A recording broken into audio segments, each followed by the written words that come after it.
No risk it, no biscuit.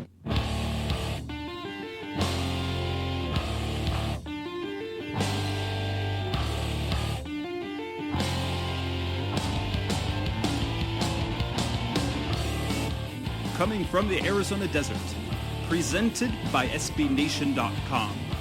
For Arizona Cardinals fans, by Arizona Cardinals fans, with outsider and insider's perspectives, this is Revenge of the Birds.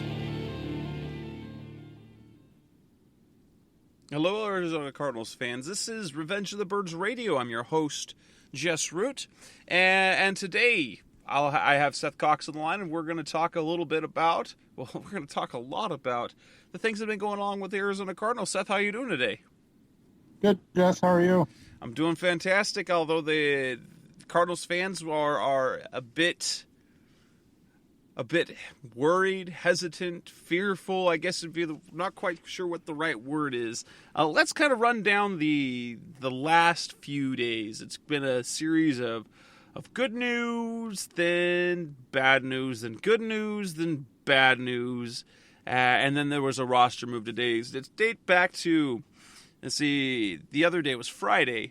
Rumor came out that the Cardinals and Carson Palmer were close to agreeing to a deal that would extend his contract by 3 seasons. That, in fact, did happen on Friday. The Cardinals and Carson Palmer agreed to a 3-year contract extension that would pay him nearly $50 million, but was only guaranteed money through 2015. So that's something we're going to talk about during the show.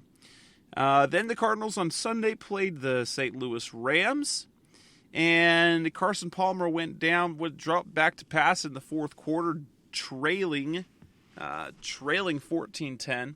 Carson Palmer drops back to pass and, without any contact, falls over and has to be carted off, and it didn't look good. It was a knee injury.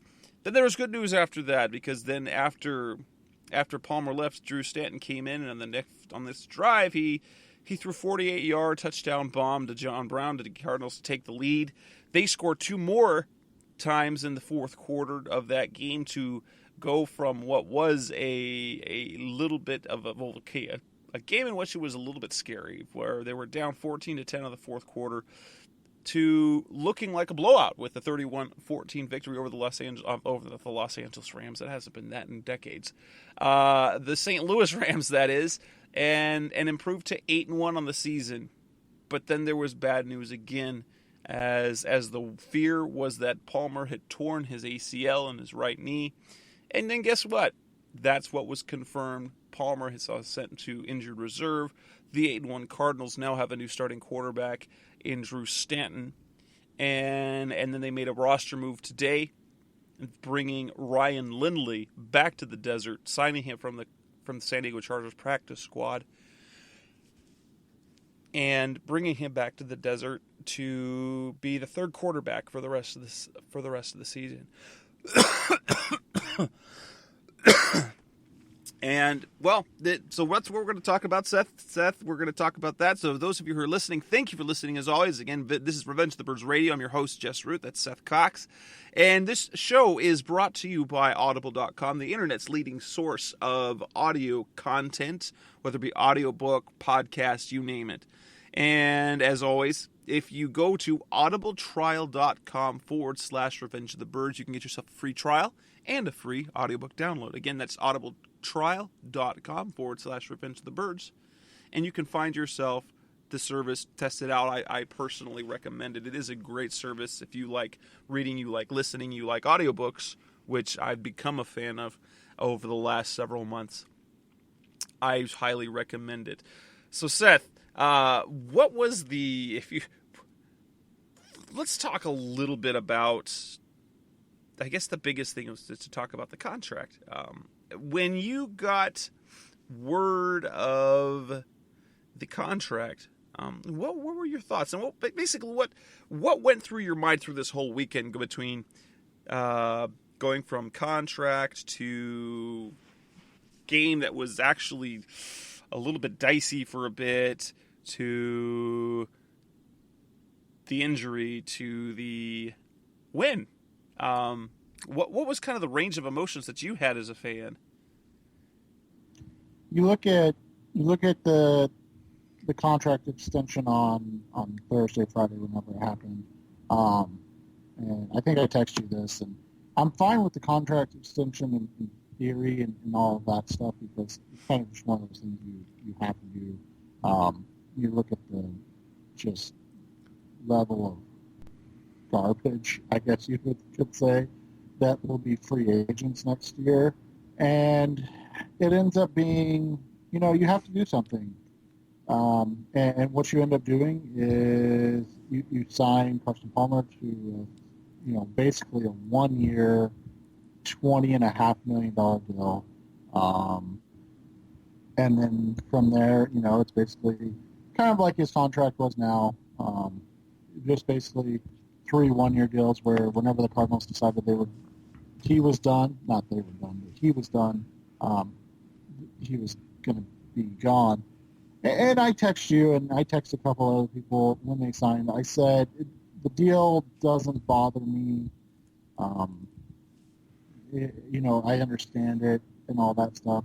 It's just, I'm one of those people that's weird about deals before a player's done anything, I guess I'll say. And I look at done anything as playoff, performance, victories, things of that nature. 8-1 is, or well, I guess 7-1 technically when he signed the contract, was a great accomplishment. But you look at the Chiefs last year, and again, I'm not saying they're the Chiefs, but you look at the Chiefs last year. I think they were 9-1 at one point, or something of that nature, and then they get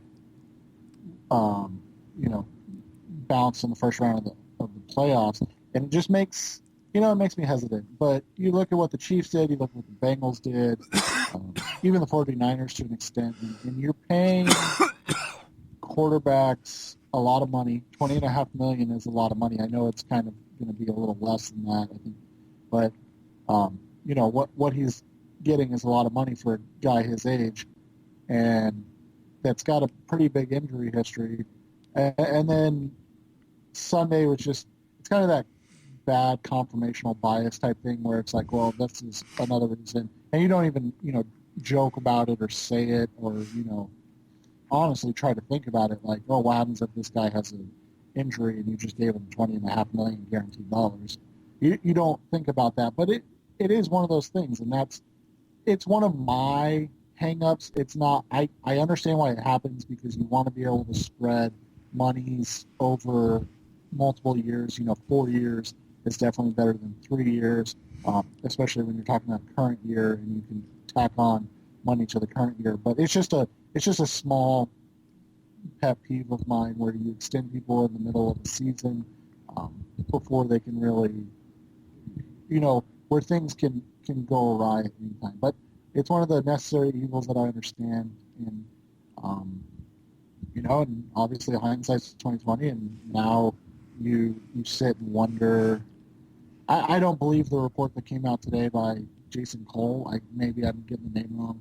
That Palmer's thinking of retirement. I don't buy that, but I do think that it makes everybody kind of go, "Wow, is this really as cursed of a season as we've been thinking?" And that I never actually ran across that report, and I think it's absurd. I mean, we've heard from Carson Palmer as of Monday saying, "I'm going to play football again, and I hope that it's here." The guy isn't. There isn't any sort of indication that I've seen from Carson Palmer this year that he's anywhere near done playing football.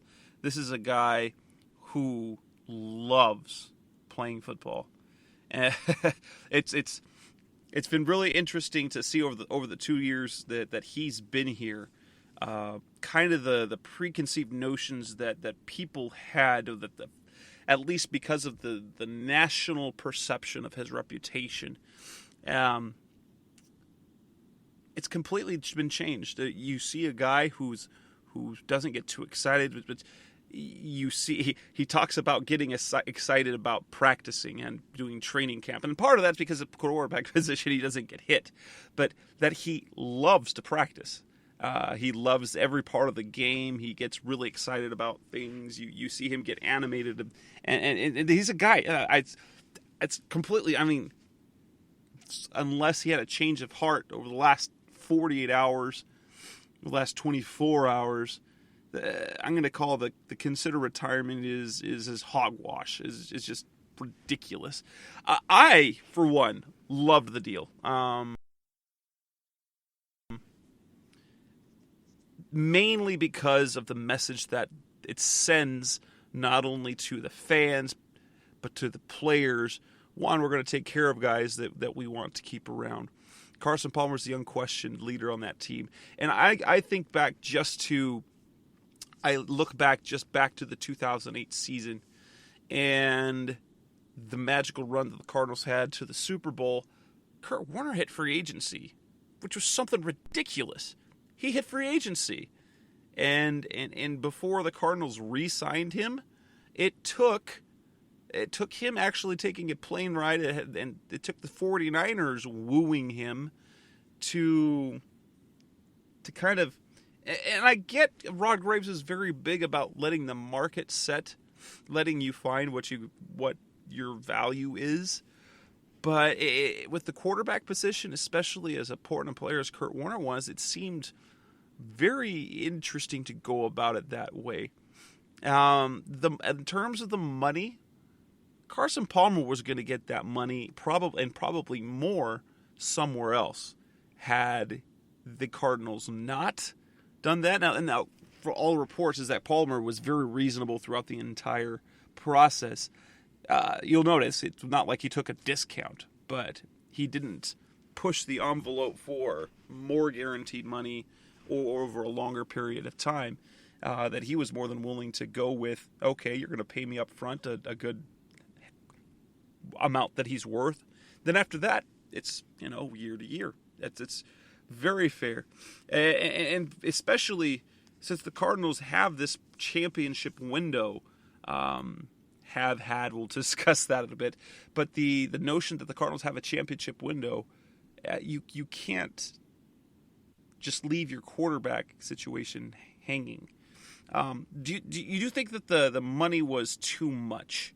Did they give them too much money except this year one? And I, for one, I like that they went. I like that they did it in year because of what the flexibility it allows and the fact that it provides that stability. And you probably got him for less money than what it would have cost in the offseason, especially if you're going based on the fact that you're still projecting what he still could do, but he hasn't yet done it, so that price tag hasn't gone up. Right, and one of the things you look at with him and what the whole contract situation is like you said, it allows them to spread the money out, so it ends up being, I think, what is it reported, like 6.5 this year or something like that. I actually have the contract numbers from Albert Breer. There's a second set of numbers that I'm getting from a previous agent, not Palmer's, but a guy who used to be an agent. And this is so I broke it down two ways. I actually wrote it up this morning on Tuesday morning about the salary cap numbers. It turns out it is for 3 years, $49.5 million. Although technically, there is reportedly a fourth year on the deal that doesn't really exist. It's a fourth year that voids automatically, like this contract was going to go for. So it actually was. If you base it on the original contract numbers and the language, it's a 4-year, $66 million extension. He's been paid $10 million of that. 3.5 was called a roster bonus. 6.5 was the signing bonus. Then next year in 2015, he has a $9.5 million roster bonus and a base salary of $1 million. All of that is guaranteed for injury, and as we're going to be talking about the injury part, is he's going to get that money because Carson will not be healthy, will not be cleared for playing before that roster bonus comes due. And then after that, it's year to year. 2016, he would be due $12.7 million. 2017, he'd be due $16.3 million. And each of those years is split up evenly between a roster bonus and the salary. Interesting thing is, as I ran some cap numbers, is looking at the salary cap. He doesn't. It's not like he has a light cap number next year. I looked at it two ways, based on the two scenarios, because Breer did not report that fourth year, but this other guy that I'd never heard of but seemed to know what he was talking about reported that there was a 2018 year that voids. If there's no 2018 year, entonces there, I'm going to speak in Spanish. A little over $5 million were added to this year's cap. Next year's cap number would be a little over $14 million, including the $2 million carryover from his previous deal, which would have been from the signing bonus that carried over into next year. Cutting him, though, would create over $15 million of cap space. Of dead money, so it would cost more against the cap to keep him than to cut him. If there is that fourth year, then it means $2 million were added to this year's cap. And according to this guy, not only the signing bonus is prorated, but I don't know if this is true. I wrote it up as saying this is if it's an in-season extension, then the roster bonus that is also given is also prorated throughout. And so there's a $2 million per year cap hit of the prorated salary. So $2 million was added this year. Next year, with the 10, he's cap hit would be $14.5 million because you got the 10.5 for his salary and roster bonus, $2 million for the previous carryover, $2 million for the prorated roster and signing bonus. So he'll be here in 2015 no matter what. In 2016, his cap hit would be $14.7 million. The problem with that is that one of two ways. If there was the 2018 year added on, that will void. If he's cut after the 2015 season, they're going to carry $6 million in dead money. If there isn't the 2018 year on it, I calculated that if he's let go after the 2015 season, it still would be $3.25 million of dead money, and that's based on a couple of scenarios. So we're looking. If there's that fourth year, and if the roster bonus, in addition to the signing bonus, are prorated over the course of the contract, they're gonna take, even if they let him go after 2015, there's gonna be some dead money there. It's gonna be $6 million, then $4 million, then $2 million. Otherwise, it'll go from $3 to $1.6 million to none after that. Those are the numbers, and I just wanted to get those out there for the show. It's already on RevengeOfTheBirds.com. I wrote about it. I had both scenarios, whether the 2018 year doesn't exist on the contract and whether it does. So you'll see the breakdown both ways. Yeah, and I think what happens is you have you look at it and you're not going to cut him, obviously, next year, even after the injury. I've seen some people say that, and that's just kind of, I don't want to say baffling. I get why somebody would say that, but it's just, it doesn't make sense to me. Anyways, but you look at it and it's the perfect deal for what they need. We all remember the Kurt Warner thing and what they did and didn't do right. And I think signing Warner like they did was obviously the right thing, but what they did not do, and you can him and haw about this, and this is something you and I have talked about numerous times, not on the air, but just between the two of us, and that's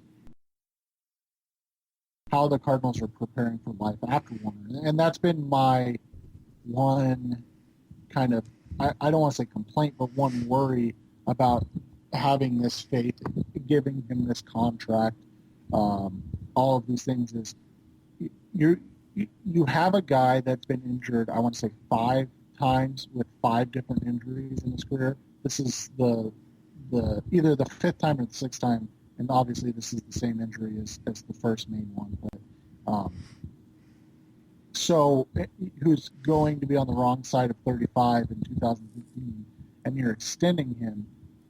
And, we've seen it with older quarterbacks before. All it takes is one bad hit for them to change their mind, to say, I've got $100 million in the bank. I don't need to do this anymore. Kurt Warner loved the game. I don't think anybody would ever question Kurt's love of the game. But when he got knocked out against the Saints, that would make anybody question what they're doing, and is it worth it, the toll it puts on your body, especially when you're that age and you've accomplished all that you've accomplished. So to get to my point finally, who's their next in line? And if Stanton was their next in line all along, then obviously that's fine. That's where their plan is. If their thought is in 2 to 3 years they can have Logan Thomas ready, well, then that's kind of walking a very slippery slope of, does Palmer make it? Obviously, he didn't make it so far. We'll see what happens going forward. And, and if Stanton is that short-term / long-term answer until either Thomas is ready or they bring somebody else in. But it's just one of those things that, you and I have talked about. You look at kind of what the Broncos did. They brought in Manning, and then they drafted Brock Osweiler. Say what you want about Osweiler, whether or not he is the future. At least they have a plan in place. Same thing with the Patriots. I mean, they've drafted Ryan Mallett. I think Kevin O'Connell was a 3rd-round pick as well from the Patriots. So it's not like they've ignored the position while Tom Brady's been there. And then obviously Jimmy Garoppolo in the 2nd round this year. It's just one of those things that if their thought process is, Stanton's the guy to take over, and obviously we're going to find out now, unfortunately, the hard way, then I'm completely fine with it. But the way they made it sound, and I don't even say make it sound, the way they portrayed it was that it was Palmer for the next 2 years, 3 years, while they figured out the future. And when you have a quarterback that's older and injury, I don't want to say injury prone because, like I said, they were all different injuries, but injury plagued, I think, is the best way to say it. I think you need to have that backup plan in place already. Like I said, if Stanton was their backup plan, then we'll see if that works out, and if not, then I think that'll change your draft philosophy in 2015, and maybe even your off-season philosophy of what you do going into next season. Well, you mentioned the thing about Warner, about that one hit changing your mind. I don't doubt that. However, when Warner retired, there were some comments he made that made me think, and it was that he talked about playing at the high level and having the necessary dedication to work hard enough and long enough, or wanting to do work hard enough and long enough to produce the results that he's expected to result. And I think part of that, it was resulting with the hits. I think that was more a concern of his family than he himself at some point. But he reached a point after that 2009 season, and if people, that the fans, the general fan probably didn't notice that, but his arm strength, his arm talent eroded quickly from 2008 to 2009, whether it was just the fact that Todd Haley left. They pushed the ball down the field a lot. In 2009, everything was short intermediate passes with very, very little down the field. We've seen Peyton Manning. He throws ducks all the time up there, but Warner, in addition to those hits, wasn't willing to put the focus and drive in the. He didn't want to do all the work and the dedication that it took to continue playing at that high level when he had other things he wanted to do. But let's actually talk about. So we talked a lot about the contract. The contract's done, but let's talk about the injury and especially. Well, we've got an 8-1 Cardinals team who now turn to their backup. They're not getting nearly as much press as another quarterback. Another team in the Eagles who have turned to their backup quarterback in Mark Sanchez. If people were watching the Monday Night Football game, it was the Mark Sanchez story, and I really get it. You've got a big market team in Philadelphia. You've got a former first-round quarterback who went to a big-time program at USC. He was a rookie starter for the Jets, went to championship games, the conference championship games, then had all sorts of embarrassment.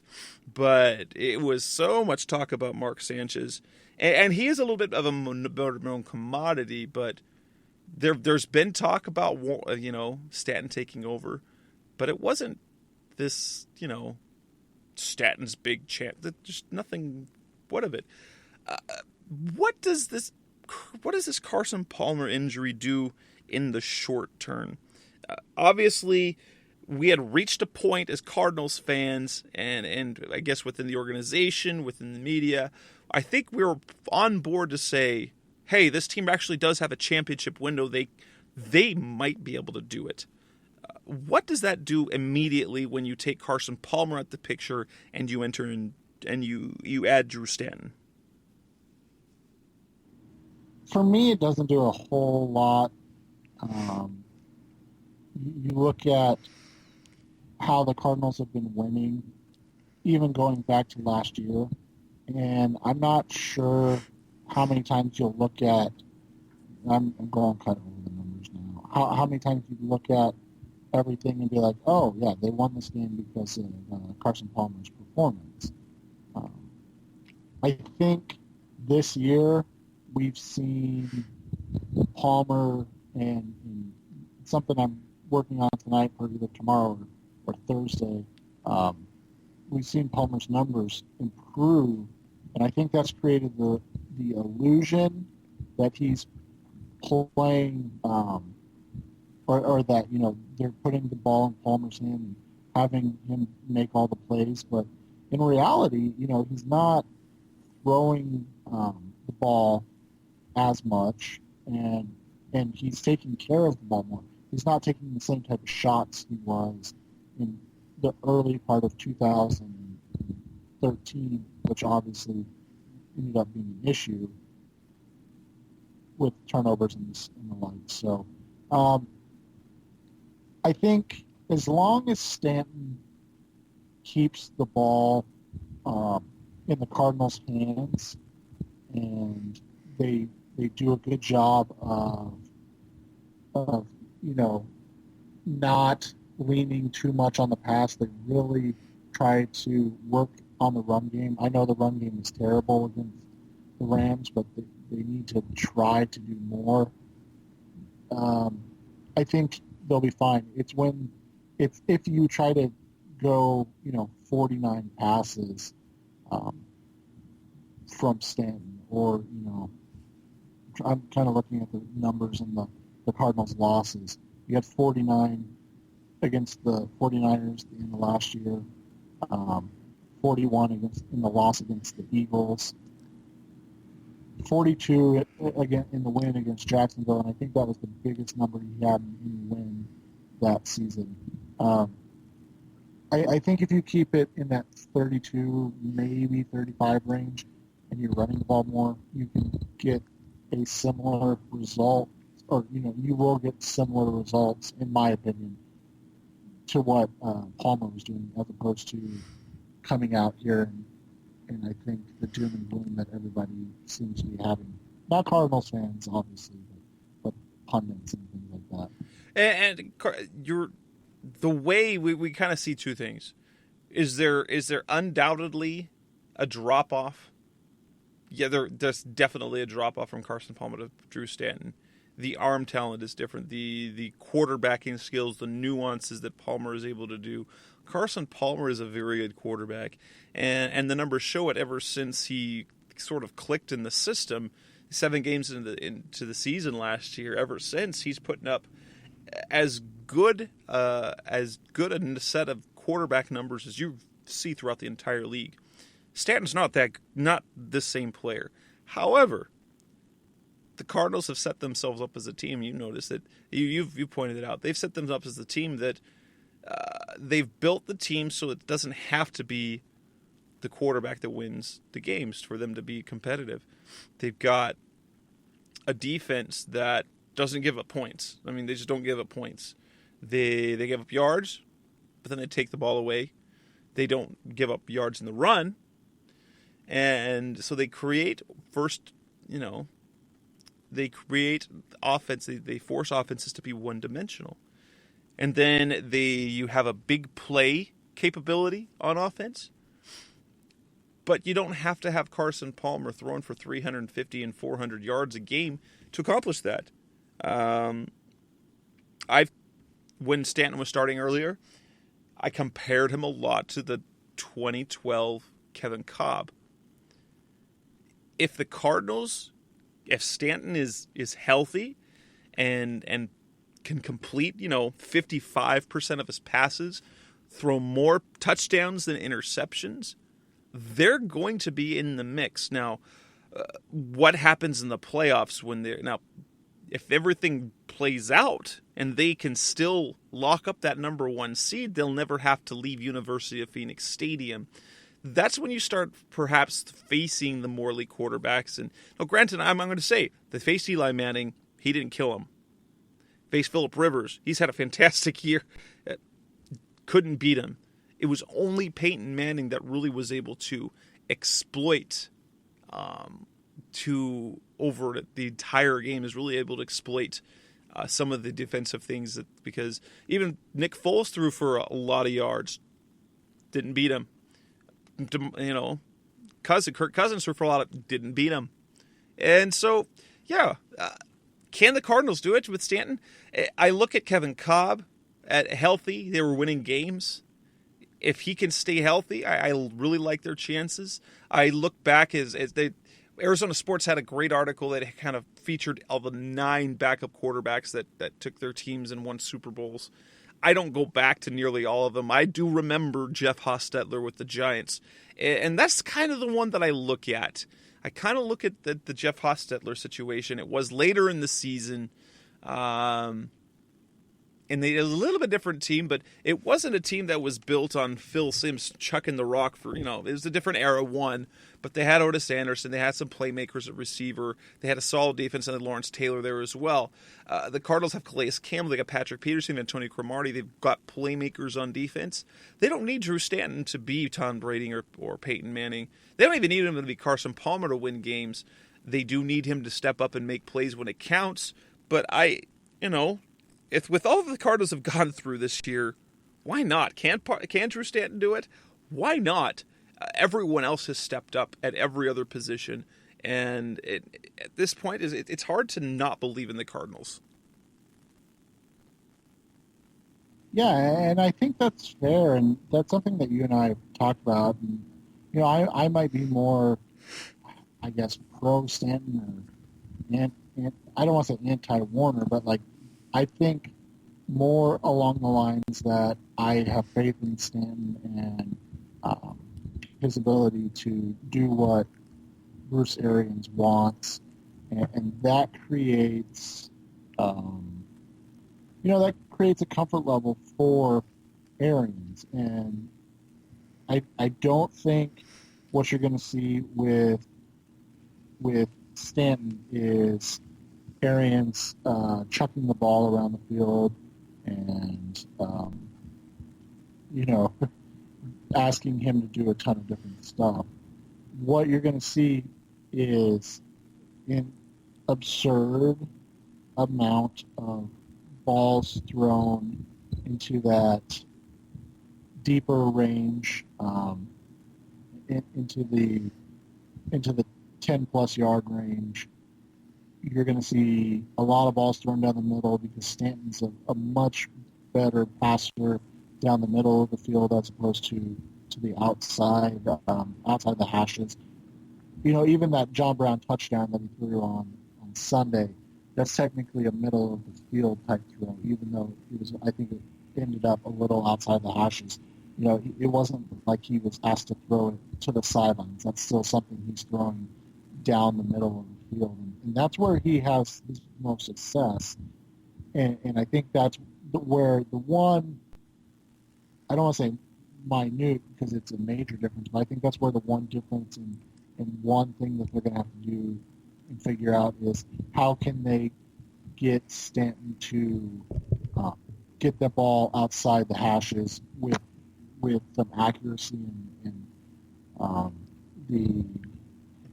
because that's where Palmer's really been winning this year is outside the hashes, especially in that like 5 to 12 yard range, getting the ball out quick and letting his receivers make plays. Do you now the next thing is, this is kind of a secondary question here, is there concern for Stanton's health? He's already been hurt one day. He was already got hurt. In fact, you look back at his starts, he's got the 3 starts under his belt. Against San Francisco, he took a licking. I mean, he got hit, and it looked like he was hurt really bad, and didn't end up being anything. But then against Denver, he ended up and in the Denver game, he did get concussed, and he missed some time, and that's how that ended up happening. Palmer ended up coming back, but Bruce Arians talked about the need for Stanton to be more careful, to slide, to protect himself more, because he's a little bit more reckless. He likes to get out and run. He likes to move around. In that sense, he's kind of like a Jeff Hostetler, kind of like a Kevin Cobb, who is willing to move around and make plays and extend plays like that. Are you concerned, perhaps, that he'll be able to stay healthy long enough? I mean, in the 3 games, he already managed to get hurt once, but there's 7 games left of the season. Are we going to be able to count on Stanton for all 7 of those games? Yeah, I guess me getting negative right here will be the one thing. And I'm a huge Logan Thomas fan. Everybody knows that. But if Logan Thomas is your quarterback for anything outside of I don't want to say a quarter, but anything outside of a half, maybe. Mop-up duty, quarter, half, or playing in a game where the Cardinals already locked up their seed. Yeah. Yeah, exactly. Then there is problems. So I think that's, you don't want to see that. And that's not a shot at Thomas. That's just the reality of where they are. Stanton, I don't think, is a better player physically than Thomas, but mentally, he understands Arians' offense. He understands the game. He understands what's being asked of him. He understands that he doesn't have to win these games, that he can not make mistakes, make enough throws. I mean, you look at what he did on Sunday, and he came in cold and made a game-winning touchdown pass. It's not like he just came in and handed the ball off 6 times and then went back to the bench after they scored a touchdown. He came in and threw a game-winning touchdown pass. So it's one of those things where he has the ability to make the big plays. It's just that they can't ask him to do it as much as you would Palmer. And I think that's kind of what you have said before about, he can't carry a team like Palmer. I don't think you ask him to do as much as Palmer, and that's what the problem might be. What if, the Cardinals brought on Ryan Lindley? Obviously, he's going to be the number 3. It was shown in the preseason that they wanted Logan Thomas. Lindley was going to have to be head and shoulders above Thomas, and he wasn't. He didn't get a lot of playing time, but they knew who they had in Ryan Lindley. There was the comment going around Twitter. A couple of people that I follow, that I know on Twitter, were talking about how they would be more comfortable with Lindley. They'd be more comfortable with Lindley being the backup in the case of something happened to Stanton than Logan Thomas. And I agree with that sentiment a little bit because, Lindley has a little bit of game experience under his belt. He's seen more. He's, by all accounts, bright, very bright when it comes to knowledge of the offense and protections. The execution, though, I mean, come on. Let's put it in perspective. Logan Thomas, within his first 8 throws in the NFL, threw a touchdown pass. Ryan Lindley still has not in an NFL regular season game, and he had lots of playing time back in 2012. But would you be any more? I mean, I would be slightly more comfortable with Ryan Lindley only because he's been around the game longer. I don't think that means he'd be any more successful than Logan Thomas, but I would say that at least for his football knowledge, I would have a little more comfort in that. That doesn't mean I'm comfortable, if that makes sense. Yeah, I'm in complete disagreement with that, and I saw that earlier as well. You don't want to ever say the season's lost, but if Stanton goes down and is out for the year, I just chalk it up to this isn't supposed to be the year, and that's and to me then that's the perfect opportunity and time to just see what you have in Logan Thomas, kind of what we talked about earlier.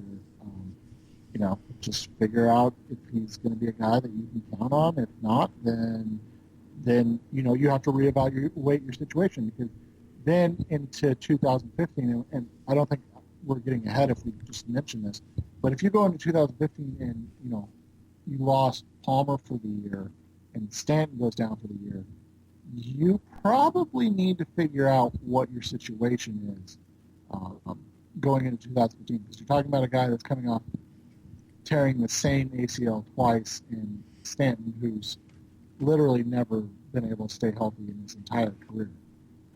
So maybe you need to reevaluate the situation from 1 to 3, as opposed to maybe just reevaluate the situation at 2 and 3, or just 3, or something of that nature. So what if we look forward? Looking forward. In fact, this is Revenge of the Birds Radio. This is Jess Ruth and Seth Cox talking Arizona Cardinals football. You're familiar with the show, I'm sure already. We talked about Carson Palmer's injury, Drew Stanton moving forward, what the Cardinals need to do differently. Perhaps you said, he's got to do some things more in the middle of the field, but we want to see improvement outside. But let's actually talk about the game that we saw on Sunday between the Rams and the Cardinals. And one thing we saw that was different was this. The Cardinals had a pass rush. And part of that, Austin Davis is not probably anybody's franchise quarterback.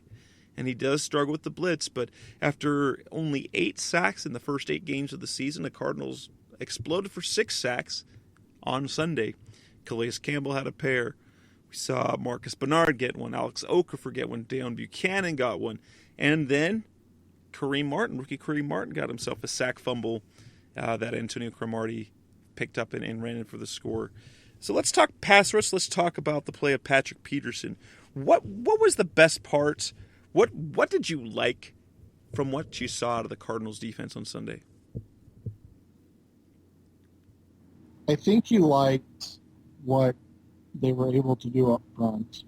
The Rams' offensive line is severely beat up, but they've invested a lot of money on that offensive line.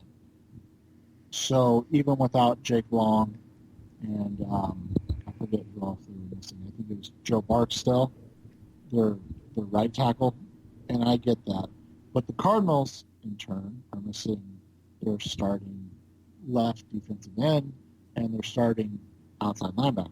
So, I mean, I think it's a fair trade-off in terms of that. So, no, Barksdale did play, I'm sorry. So then, it was their right guard. That's who they're missing, their right guard. So, what ends up happening is you have Calais Campbell kind of bullying, picking on the rookie. You have a lot of guys getting into situations that are conducive to success. And that's something that we haven't seen outside of Calais Campbell in terms of pass rush do all season I shouldn't say that. We haven't seen them do on a consistent basis. Acho produced a little bit of pass rush. He didn't have any sacks, but he was getting around the edge a little bit. Alex Okafor got another sack. Like you said, Campbell and Martin both produced a little bit of a push. I thought Tommy Kelly did a good job rushing the passer in his limited snaps. I think the rotation up front really, because you have a lot of big, long, strong, and fast bodies coming at you, and what it ended up doing was allowing Okafor and Acho to be on the edge with. Well, Robinson's a rookie, and I mean, I said coming out I didn't like him as a left tackle right now, anyways. So I think that was a matchup that you're happy to see. I think you're happy to see that Okafor won that matchup, even though I was of the opinion he should have won that matchup just for the time being, and he did. And obviously Campbell, like I said, we know what he's going to do every week when he's healthy, and he's dominating. So I think that was the best thing. Obviously the secondary was excellent. A little bit of a hiccup at times early trying to control and contain Tavon Austin. I thought the Rams did a good job early of getting him into space and letting him make guys miss. I think it was Gerard Powers missed a couple tackles on him. So it created situations where you could win consistently, and the Cardinals, like they always do, adapted and made the plays later on, and that's kind of what we've come to expect from Todd Bowles and his defense, and that's what we've seen, and I think that's just kind of how we're expecting the season to continue to go, is that the Cardinals are going to be dominant in the second half of games defensively. And I loved I loved the fact that we were getting a pass rush from so many areas, and that it wasn't just the sacks, but they were getting pressure. And other times you saw everyone get involved. I mean, Marcus Bernard, he had 3 whole snaps the whole game, and in one of those snaps he managed to get a sack. Kareem Martin, we finally saw him make a play. But let's talk a little bit about Patrick Peterson. Can we say that he's back? Can we? And he talked about it again after the game. He hasn't been 100%. That ankle injury lingered, and he wasn't able to do some of the things. Now, we have seen him lose focus. The touchdown that went to Deshaun Jackson was a technique thing. However, that doesn't mean that he's played so well, basically since saying, okay, it's time for me to come back. You're going to see this type of play for the rest of the season.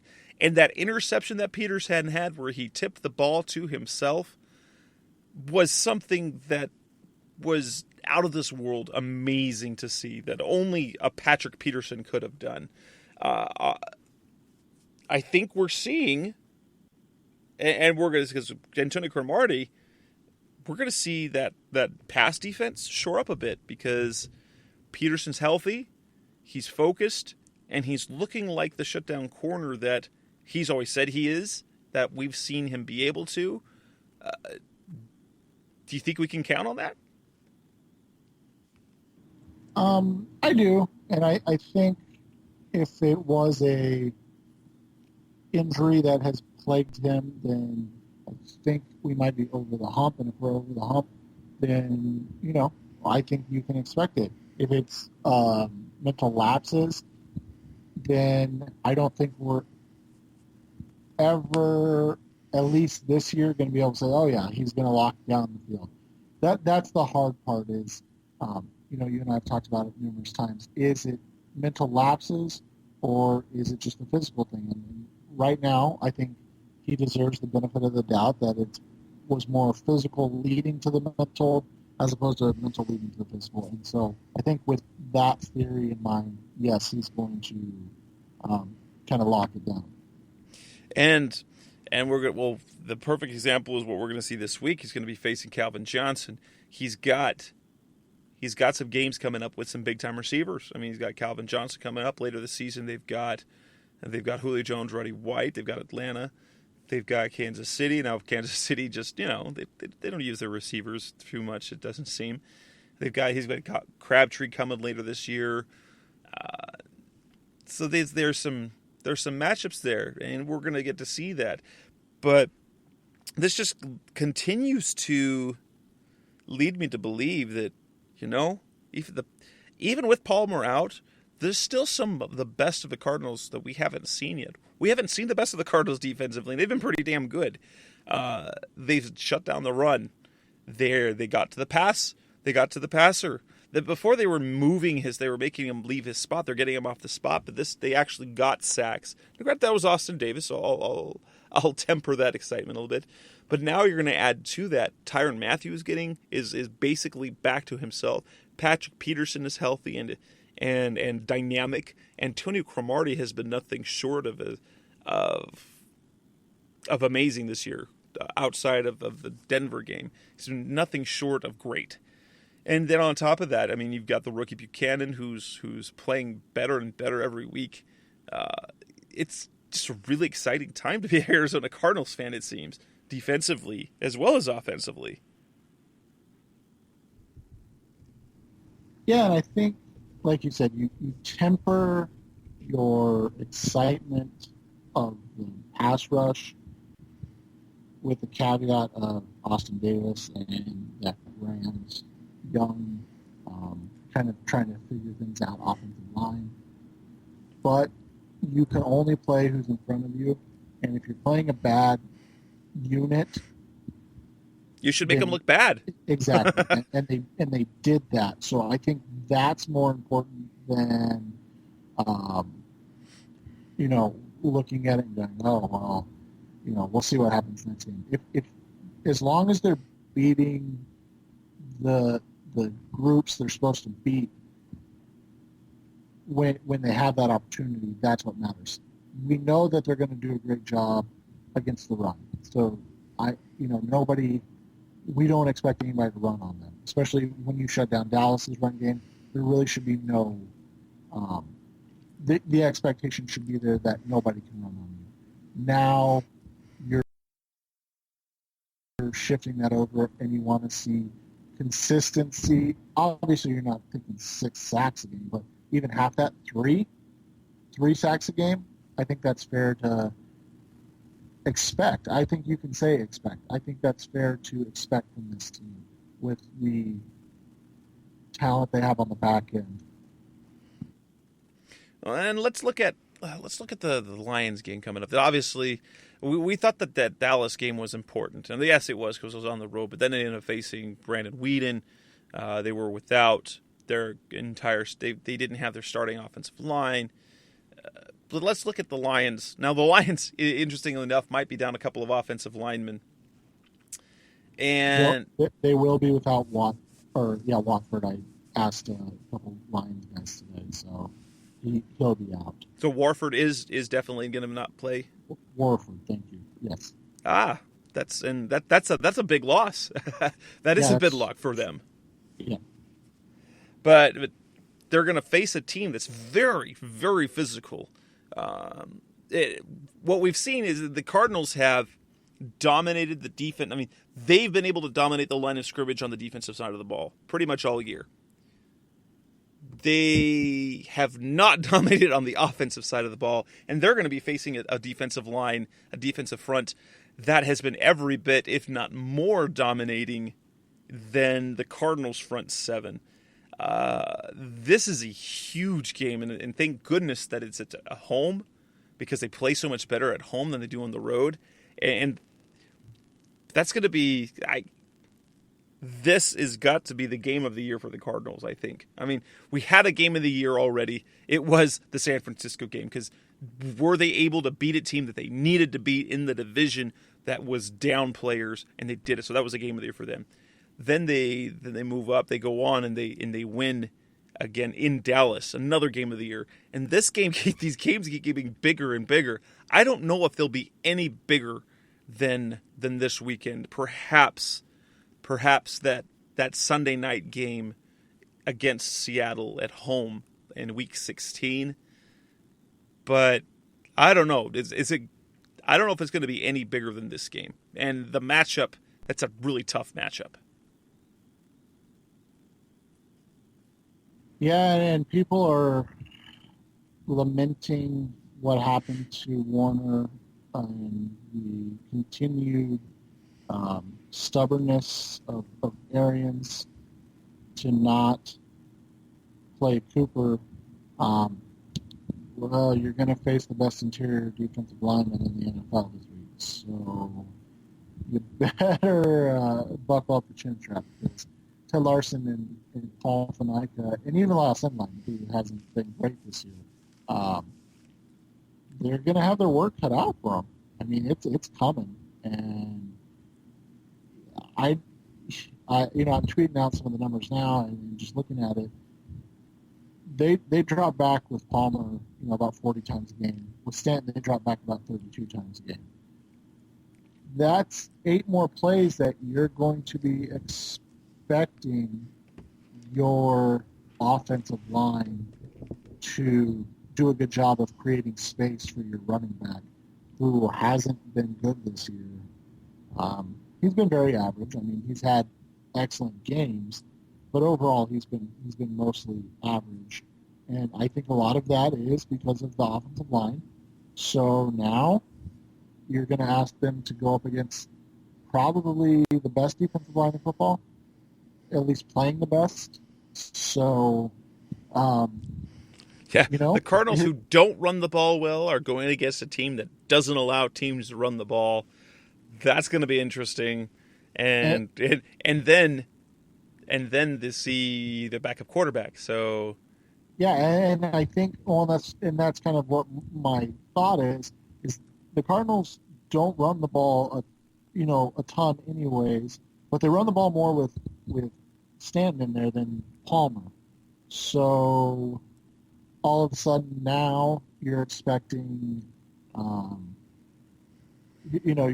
those about eight play flip to runs, and yeah, I mean it's gonna be interesting, because as good as 8-1 is, and as much as I think that you can't complain about it, you do definitely have to look at this game as the matchup of the year right now, because obviously that could change again, like you said, with Seattle coming to town, or going to Seattle, or maybe San Francisco to end the year. But you look at this right now, this is for first place in the NFC. This could potentially be a tiebreaker for seeding. So I think you'd really, really like to have Stanton have to take one less game of hits if you can figure out how to get a bye in the playoffs. And so that'll stack up right here with everything that's going on and what they need to do. So, like I said, it'll probably not at the end of the year be the game that was the most important, but just based on what's going on, where they're at, and everything that's going on right now, I think you can make the case that it is absolutely the most important. Looking ahead, I mean, are there any other things that you want to bring up in the show tonight, Seth? I think this is just going to be a really important opportunity for Stanton. Something that you and I texted about a little bit the other night was, if Stanton plays really, really well, what are your thoughts for 2015? What do you do? Because as great as the story of Palmer was this year, I don't think it's fair to expect him to come back in 2015 and just pick up where he left off, because he was having a sort of career renaissance this year with his play. and he's coming. He's going to be 35, coming off of another knee surgery on the same knee. It's his, it's his plant leg. It's his front leg. You have to wonder what's gonna, mentally, not even physically, just mentally, that's going to do to him.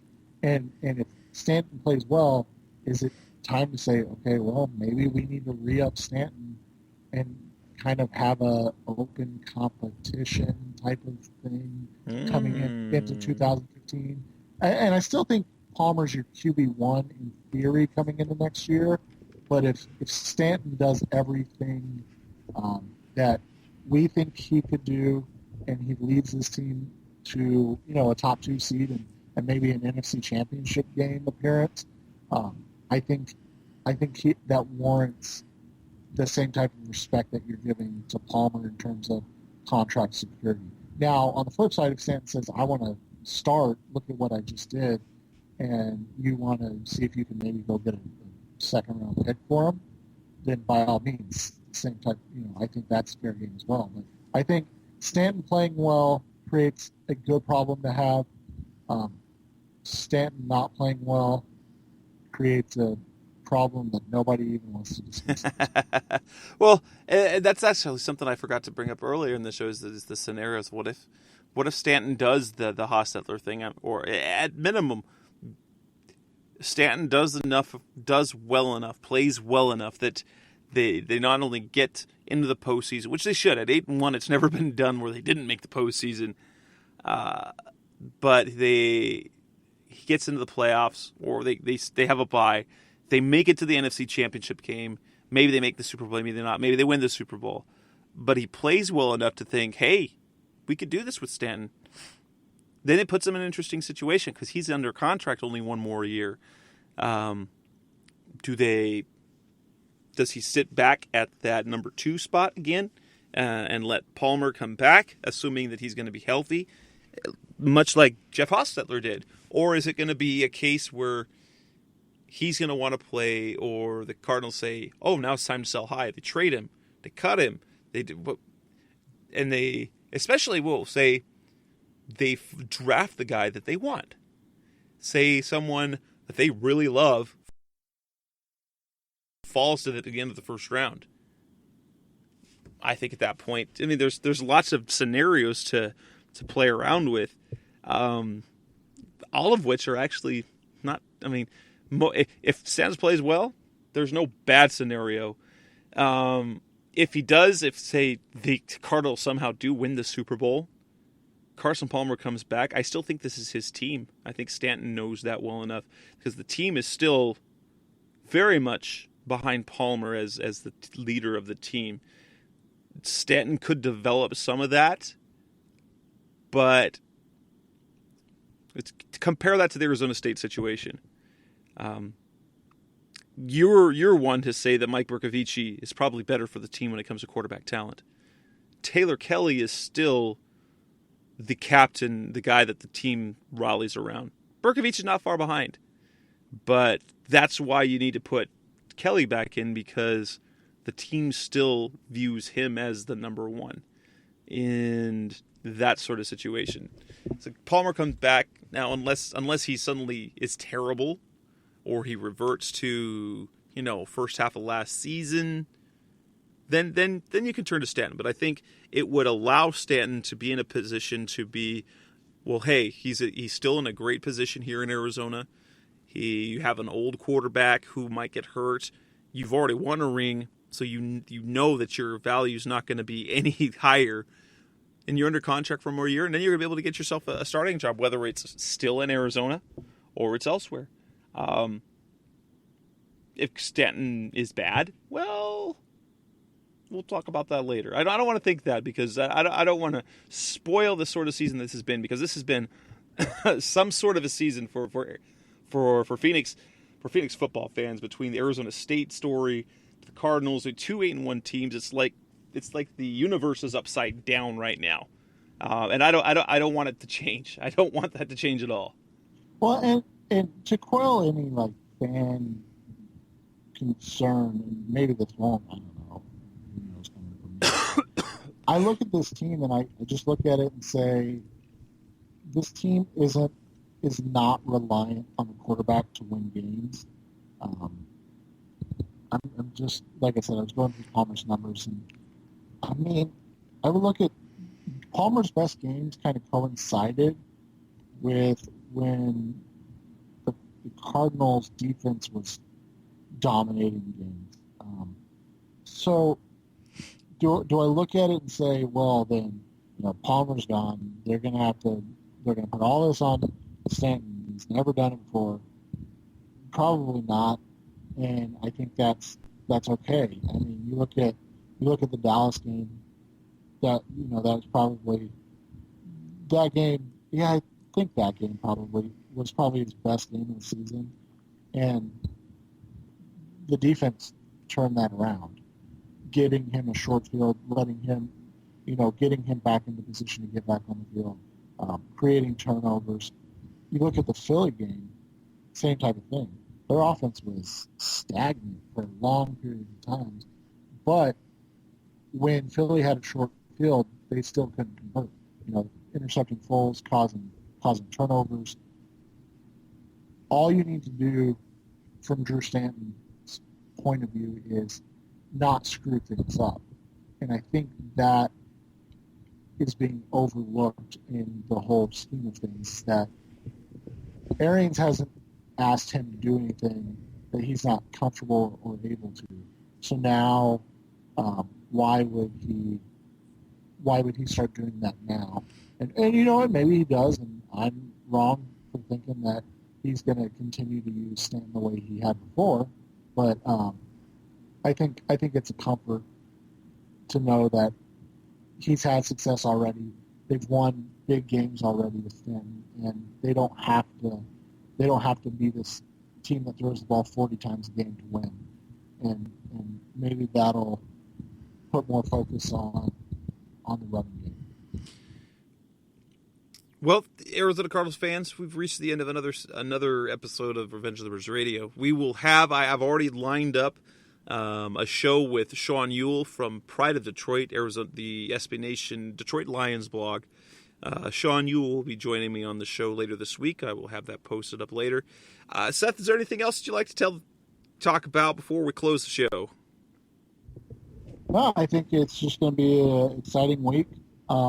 This is one of those games that even if Palmer was playing, we talked about it a little bit. It's a strength versus weakness for both sides type of game where, the Cardinals' run defense is great. The Lions' running game is bad. The Lions' run defense is great. The Cardinals' run game is bad. So it's going to be a lot of questions about can the quarterbacks make enough plays and not turn the ball over and give the other team short field. And I think that question would be the same whether it was Stanton or Palmer. So it's a very difficult game. The Lions are the number 2 team in the NFC for a reason, and I think it's going to be a fun game to watch. All right. That was Seth Cox. This is Jess Rude. Hey, Arizona Cardinals fans, with the two of us, we'll be back next week, hopefully talking about a 9-1 Arizona Cardinals team who have defeated the Detroit Lions and still sit atop of the NFC. If not, we'll have some other topics to talk about, but let's hope that doesn't happen. Have a good night, Seth. Thanks for coming on as always. All right, Jess. Have a good one, man. You've been listening to Revenge of the Birds. Keep the conversation going by visiting revengeofthebirds.com. Follow us on Twitter at Revenge of Birds. You can also find us on iTunes at facebook.com/Revenge of the Birds.